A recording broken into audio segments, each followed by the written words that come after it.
welcome to the podcast. My name is Ina and this is a podcast about knitting. I am currently at my parents' again. I think it was at my parents' last time when I did a podcast as well, but that's just how it works out. And I brought all my stuff here to show you, all of it, except one thing, I guess, but I have 2 works in progress, and then I have one that's technically still a work in progress, but it just needs some embroidery, so almost done. And then I have a few projects that I think I'm gonna end up frogging because I just don't think I'm gonna finish them, to be honest. I think I'm gonna do just a very, very short introduction to who I am, because I think I haven't done that for years. But I also think most of the people who are watching this have been watching for quite a while. But I am my name is Ida, and I live in Denmark with my husband and our kids. We have 2 kids together that are 9 and 5, or they are 9 and 5 now. And then we have my husband's daughter who also lives with us, and she is 17. And we live on the biggest island in Denmark, which is called Sjælland or Sealand. Quite close to Copenhagen, but not in Copenhagen. But if you know Denmark and Copenhagen is the capital of Denmark. I like knitting, obviously. I have, my husband and I are organizing a knitting festival that's called Fiberfolk or Fiberfolk. Some people ask me if I called it one or the other. I call it, if I speak Danish, I call it Fiberfolk. If I speak English, I call it Fiberfolk, but you can say both. The idea behind the name was that it's a name that works both in English and in Danish, and it has the same meaning in English and in Danish, which is quite cool. I think it's quite cool. I'm very happy with the name.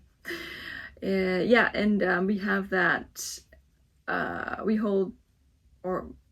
host Fiberfolk twice a year. So once in Roskilde and once in Vejle. And it was a sort of a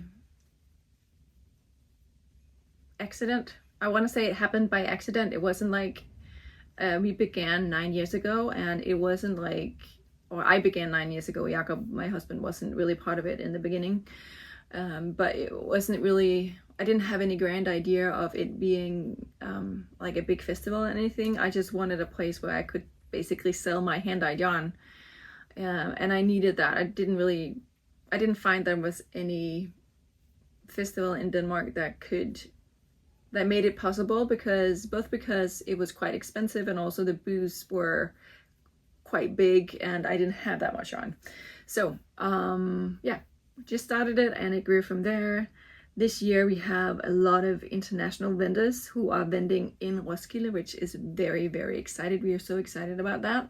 I mean, we're excited about all the vendors, but there's something, just sort of a pat on the shoulder about getting people who want to travel far to join our festival. It just feels like, like I said, a nice pat on the back of like, you're doing a good job. So and one of the reasons that I kept with Fiberfolk was to be able to have my kids home. So they've been home with me until they started børnehave, both of them, and they have also had quite short days while they were in børnehave, because I just also kind of preferred them to be with me. But they are older now. Like I said, Anton just turned 5, our son, and he's still in børnehave, but he'll start school next year. And things are changing, which is good and also a little sad.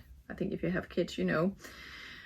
Anyway, so I have, like I said, 2 works in progress that I'm gonna start out by talking about. The first one is the one that I am knitting on, which is the Fern Tea by Knitting for Olive. You can see it here. It is a fingering weight gauge. Is it 28 stitches around there?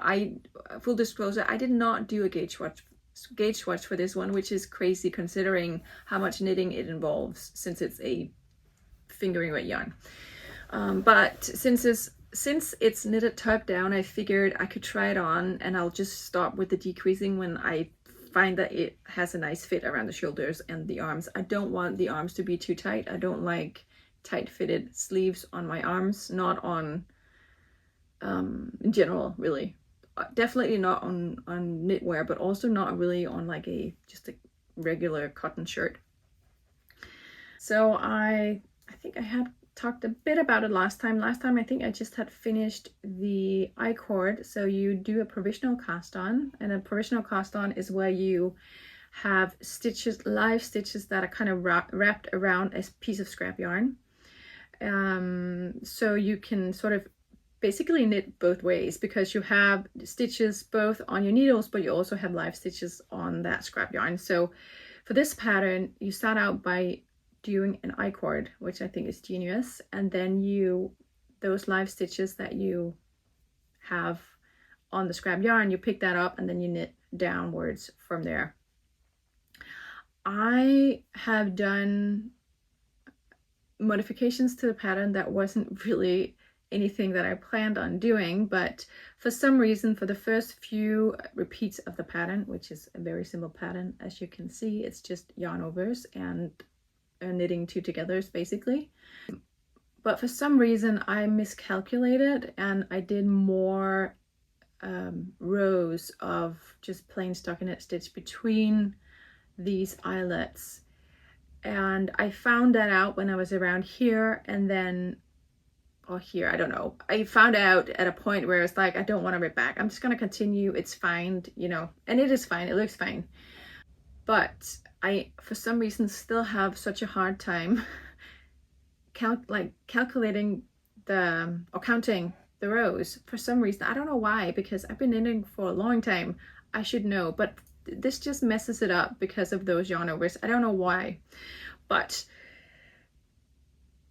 what is it I want to say with that? Yeah, so because there are more rows between these yarn overs, it also means that there are more rows between the knit togethers, which you can see here, and those knit togethers creates a line down between each of those eyelet stitches here, and you can definitely see that there is a line, but it's not nearly as visible as it is in the original pattern. And I think, I'm pretty sure that's because there are more just plain stockinette stitch rows between these pattern repeats. So that's a bit of a bummer. Definitely not enough for me to want to rip back. I'm fine with it, but I do wish that there were, like, that the line here was just more visible than it is. But again, my own fault. And I know that it's not gonna keep me from wearing the pattern, which is the most important thing. I know if the fit is right and if it's comfortable to wear, I'll wear it, even if those lines aren't as clear or visible as it is in the original pattern. There are also a few places where even though I do really try to calculate every single pattern repeat to make sure that I have 4 rows between, I say 4 rows, it could be 5, I can't remember now. I can't remember because I've been working a lot on another pattern that I'm going to talk about in a bit. Yeah, but there are a few places where there are more or less rows than those 4 rows, and it is what it is. You can't really tell unless you know. I don't think you really can tell. But for example, here there is an extra row between, and you can tell these are shorter than this one. I'm just gonna leave it. I'm gonna, yeah, I don't mind. I know I sound like I mind. I don't mind. I'm fine with it.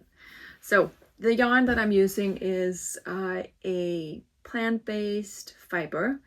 It's bamboo linen, and I'm not quite sure about the percentage of it. Maybe it's a 50-50. I can't remember. It's a bare base that I have dyed on previously.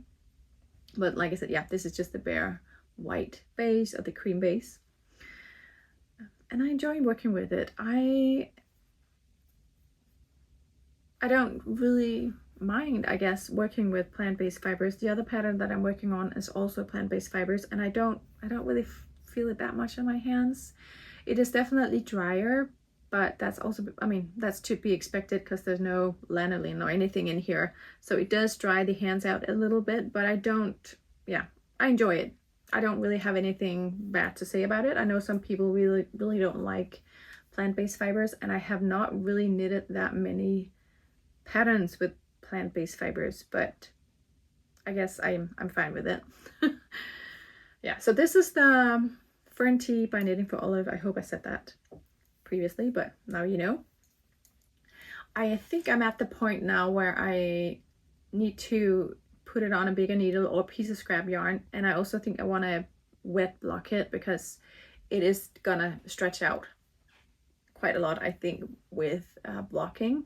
So on a scrap yarn, wet blocking, drying, and then I'm gonna try it out to see if where I am, if I need to do a bit more of knitting or if it's fine and I can do split for sleeves. So that's that one.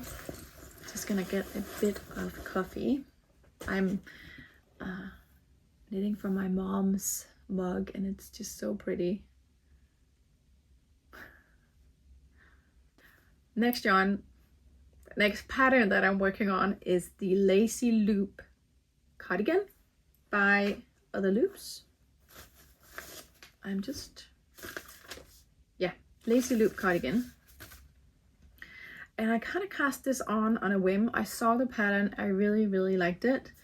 And then I went down in the basement to look at the yarn stash. I have like boxes where I keep my yarn in, and was looking through it to see if I had anything that would work with the gauge, which is it 20 stitches, and it is 20 stitches, and the original pattern is knit in a silk yarn, a pure silk.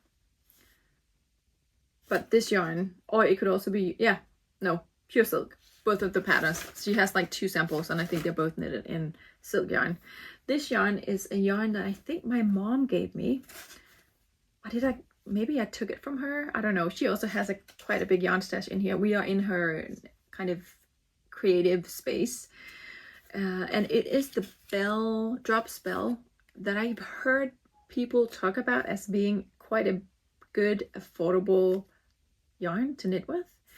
And so far I enjoy it. Like I said, I don't really mind that this is a cotton, right? Isn't that a cotton? Oh, it's okay. It's a 53% cotton, 33% viscose, and 14% linen. I didn't even know that. I just thought it was a cotton yarn. Anyway, but that's kind of nice. It's a better mixture than just 100% cotton.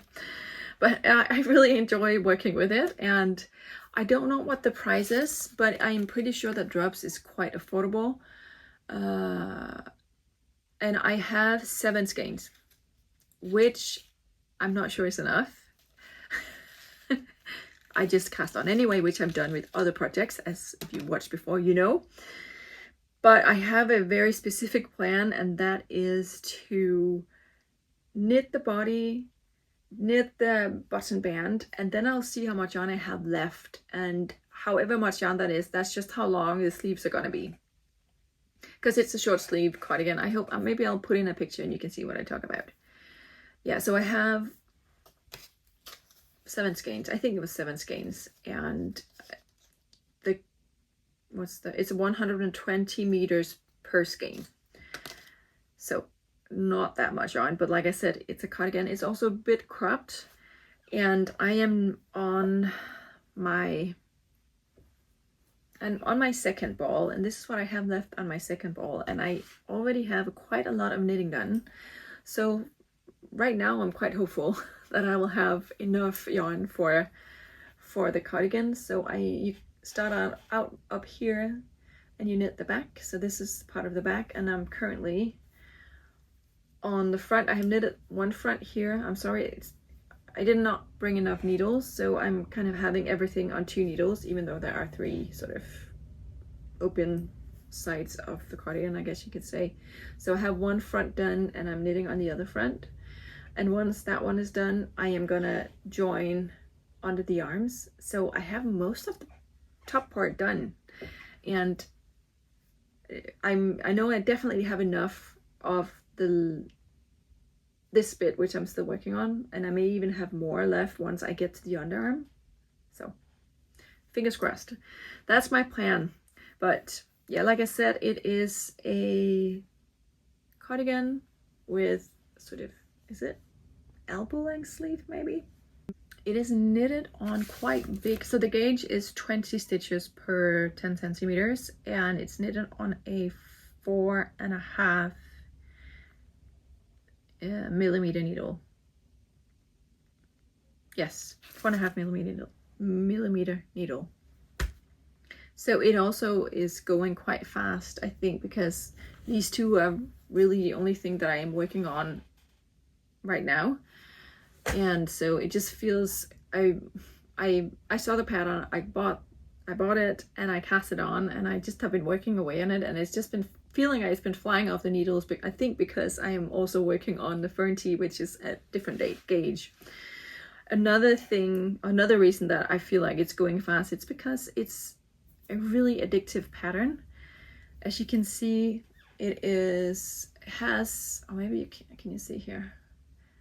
It's difficult to show because it's black, so I do apologize about that. But it has rows of garter stitch, then it has rows of eyelets, and then it has just plain stockinette stitch. I misread the pattern, as you can see here on the top, and I just did one eyelet row. I don't know how I misread that, but I don't care. It's gonna be fine. I don't mind at all. So I am considering maybe doing one more eyelet row further down on the body, just to make it look like this was on purpose and make it more cohesive. I don't know if I'm gonna do that. It's right on the top of my back. Nobody's really gonna notice, and I can't see it because it's on my back. So yeah, so that's like the only, well, it's not even a thing. I don't mind. But yeah, it's just a very addictive pattern, and it's also a very simple pattern. And I have for many years, because I have kids and I for some reason have a hard time getting my mind around very complicated things, or I don't have a hard time, but it just requires time, and I don't really have that much time to sit down and really work through a very, very complicated pattern, which is also why there's another pattern I'm going to talk about in a bit that is very complicated, but that I'm thinking about frogging. Yeah, I'm getting sidetracked here. What was I gonna say? Yeah, so all that to say, I've been doing a lot of stockinette stitch because that's just easy. You can bring it everywhere. It's easy to just pull up wherever you are, playground, family gathering, whatever you're doing, you can always just pick up your stitches and do stockinette stitch. It's so simple, but can also be a bit boring, to be honest. Just a little bit boring, because there isn't like a visible cue of you getting any progress. I mean, obviously you can see that the fabric is growing, but it's not nearly as easy to see as when you're doing this, but you can see, okay, I did the garter stitch, now I did a bit of stockinette stitch, I have to do the eyelet rows and so on and so forth. So for me, this is very, very addictive because it's simple. It's very easy to memorize the pattern. You know, you can almost just see the pattern just by looking at the fabric here, and that just for me really is the perfect, I think, knitting project for me at this moment in time in my life. This really is just, yeah, perfect. I don't really know what else to say, because I can pick it up, I can put it aside, I can pick it up at a playground or anywhere else, and I can still see how far I am. I don't know why I have such a hard time really expressing this. Just to say, I enjoy the rhythm of this pattern. I enjoy that things are happening here, but it's not too busy. It's not too difficult for my brain to figure out. But it's also engaging enough that I kind of want to continue knitting, because, you know, there are changes, and okay, next row I have to do the yarn overs, and next row I have to do the stockinette stitch and things like that. So yeah, but I enjoy it. I really am looking forward to having this finished as well. And if I continue working on these two, I may even have 2 tops for summer that I hopefully will wear, which is very exciting. I think part of the reason that some of the summer tops, or like summer wear garments that I've been knitting, that I don't wear them, is because there are a woolen content in them, and that just doesn't work for me in the summer. The next project that is basically finished is another little cat for Anton's børnehave. I did talk about that last time. You can see about that, but that's a cat for the kids. They give them a little gift when they have a birthday, and they are always knitted. And the cat that I showed you on the last podcast, Esther adopted. She really wanted it, so I didn't end up, it's still at our house. I don't think she's played with it, so I'm gonna ask her if she still wants to keep it, or if I can give it to Anton's børnehave and they can give it to a kid there.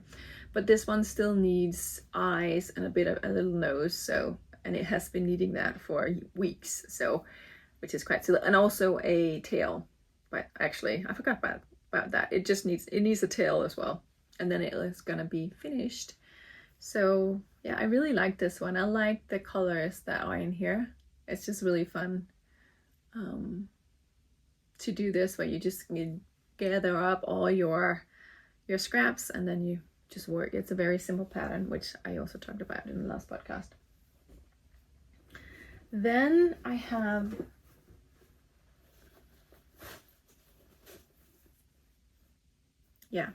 so talking about patterns being easy or too difficult, this pattern is in the too difficult for me pattern, and not in the too difficult as in I can't knit it, but just it's a pattern that really requires me to sit down and have at least an hour, I feel like, to really get going on the pattern and working on it. And in the evenings I just don't, like, I usually get out from getting the kids to sleep around 9, and then there are like things that needs to be done. Jakob and I have an agreement that I get the kids to bed, and he kind of cleans the house and the kitchen and things like that, which is fine. But he also have like night shifts and evening shifts, so there are many evenings where he's not there. And yeah, you know, making lunch packages and everything. So just to say, I rarely have a full hour where I can sit down and work on this cardigan, or no, sweater. And it's the Rosy sweater by Line Holme Samsø, which is such a beautiful, beautiful sweater. I really, really love it. But I have knitted 2 rows now in the color work, and I just don't see myself knitting this. My mom actually offered to knit it. And I might give it to her and see if she wants to work on it. The thing about the chart for this pattern is that it is not a repetitive chart. Every single row is different, and even the row is just so, it's not repetitive at all. Like, there's no rhythm to the pattern, and then I get annoyed rather than enjoying it, and I want to enjoy the knitting. So I don't think, like, you can see here, there's just like no rhythm to this at all. Which is, you know, it is what it is. That's also what I like about the pattern. Like, I like the way it looks. I thought I had I don't even have the gauge swatch here, so you can see what it would look like. That's a bummer. Okay, I'm gonna see if I can put in a picture so you can see what I mean. So I may just leave it here with my mom and see if she wants to work a little bit on it. She also actually worked on the sweater for Jakob that I talked about, the black one. But that's at my sister, because she bought it to my sister, and then I didn't go to my sister to pick it up, and yeah, so it's at my sister. My sister lives on Sjælland as well. But I knit the yoke, basically, most of the yoke. she's knit the full body and the sleeves. I don't think she's done the ribbing on either the sleeves or the body, because I told her that I would do that so we could try it on Jakob to see if it's okay with the length. So that was quite nice that she really wanted to do that, because I would rather knit on other things. So yeah, it's kind of nice to have this knitting fairy who helps me out with the knitting that I don't really enjoy or that I would otherwise frog. So yeah, that's it. The yarn, quickly. This is Lima Yardigan, which is a 100% wool yarn that I really enjoy.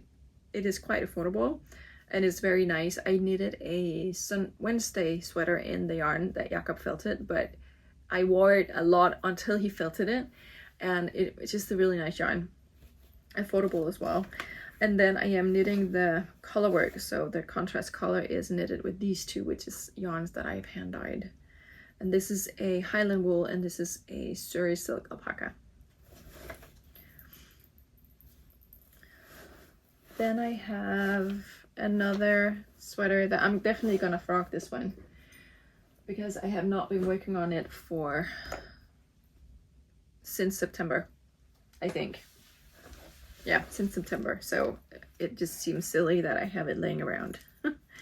It also is taking up a lot of my stitch markers, as you can see, because it's supposed to be a what's the name of the pattern? Ike, something like that. It's a Lane magazine pattern. I can't remember, but it's knit on big needles, as you can see, and with 2 strands of silk mohair. I'm just using 2 strands of Surrey alpaca, again my own hand dyed yarn, and I just began on some of the color work here, and there's not really anything wrong with the pattern or anything. I just lost interest, I think, and so I think I'm just gonna frog this one and use the yarn for something else. The yarn is really nice. So yeah, and I also have tons of stitch markers in here. As you can see, I have 2 Frida Kahlo and a little witch from Trinity, which is, she's often at Fiberfolk vending there, and I just love her little stitch markers. Basically, usually if I buy anything at Fiberfolk, it's just one of her little stitch markers, because I just get too overwhelmed with all the yarn, and also sort of because I'm not in a yarn dyeing, and not yarn dyeing now. I'm not in a yarn buying mode because it's work when we are there, and there are so many things to keep track of, so I can't really wrap my head around shopping. But I usually try to get one of her stitch markers because I just enjoy them so much, and they're so cute, and she has a lot of cute ones. But I'm gonna frog this one for sure.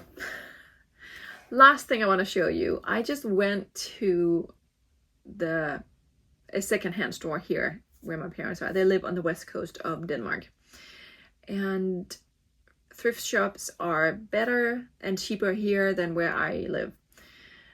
And I just have to show you this one because I know you will, if you watched this far, you most definitely will enjoy this that I found today at the thrift store, which is this amazing colorwork sweater. It is in such a good condition. It doesn't even look like it has really been worn, and just look at the colorwork. It is beautiful. I don't know what pattern it is. It could be a Mayene Isa pattern. It kind of looks like that to me. If you know, let me know. I would like to know what pattern it is, but it's just so... I love the color that whoever made this, I love the colors that they chose. Just like the gray and the charcoal, light gray and the charcoal gray, and then these like the red and the green and the blue, yellow. It is just so pretty. Yeah, it just made me so happy. And there were more. I think the person who had donated to the thrift stores, there was another beautiful colorwork sweater. There was like a white oversized cable sweater that I almost also bought, but yeah, I decided to just go with this one. yeah, it just made me so happy. So, and I think probably you would, you understand why this made me happy. So just look at it. Yeah. Anyway, and it's 100% wool. 100% wool. That's what I'm trying to say. And this is the back. You can see the back here as well. Da, da, da, da. So just gorgeous, gorgeous. So yeah, is there anything else that I need to say? I don't think there is. Is there? No. Oh yeah, the sweater that I'm wearing. I am wearing the Suk Moon, I think it's called, by Egyo. I did add a split hem here because that's what I like. The original pattern doesn't have a split hem, but yeah, it's a nice lighter. It's perfect for this time of year. We are almost in April, and you can see there's like you do the striping with like you hold 2 strands together here, and then 1 strand, 2 strand, 1 strand. So it has this nice effect that I really like.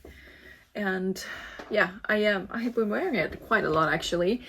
I did do a lot more decreasing on the sleeves because the sleeves are quite wide, and that annoys me when my sleeves are too wide. Even though I really, really enjoy the look of wide sleeves, I like the way it looks. I just don't like wearing it. Yeah, that's it. Thank you so much for watching, and I will talk to you soon, I hope. Bye.